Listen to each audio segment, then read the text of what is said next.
अस्सलाम वालेकुम। तो भाईजान एक केस का जवाब आया तो मैंने आपको बोला था मैं आपको लाइव दिखाऊंगा। तो मज़े की बात यह है कि जुम्मे वाले दिन बायोमेट्रिक थे, 15 डेट को जुम्मा था और आज भी जुम्मा है और 12 रबी अव्वल का दिन भी है। तो भाई बंदा है खुश नसीब। तो हम चलते हैं, स्क्रीन की तरफ दिखाता हूँ आपको। ये देखें भाई जी, ये है मेरा आईडी, ठीक है। हम करेंगे साइन इन। साइन होने के बाद वो कहता है टर्म एंड कंडीशन, हम यहाँ पे कर देते हैं आई सेव कर देते हैं, ठीक है भाई जी। उसके बाद खुल जाएगा ये पेज, फिर हम करते हैं फुल एप्लीकेशन पे क्लिक। वो कहता है भी आपके 400 मैसेज हैं, ठीक है। हम नीचे करेंगे, ठीक है।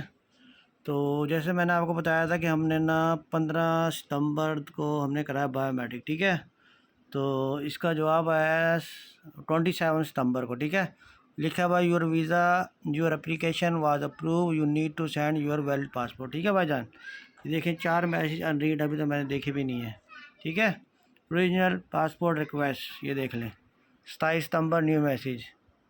बायोमेट्रिक वैलिडेटर भी भेजते हैं जब अप्रूवल देते हैं, ये भी 27 नवंबर है, ठीक है।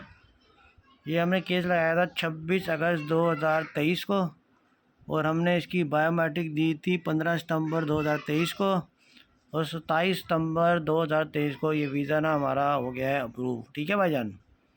और क्या कहते हैं कितने दिन हो गए, ये 15, यानी हमारा तकरीबन जवाब जो आया है ना वो आया है 13 दिन के अंदर जवाब है, ठीक है। अब मैं इसको डाउनलोड कर लेता हूँ, ठीक है। ठीक है भाईजान, ओके। वो बंदा भी बेचारा समझो वेला ही है जिसका वीज़ा लगा है। कहते हैं दावत करेगा आज हमारी, तो उसको रिक्वेस्ट फॉर पासपोर्ट का लेटर देंगे, ठीक है। ओके, अल्लाह हाफिज़, शुक्रिया, थैंक यू, बाय बाय।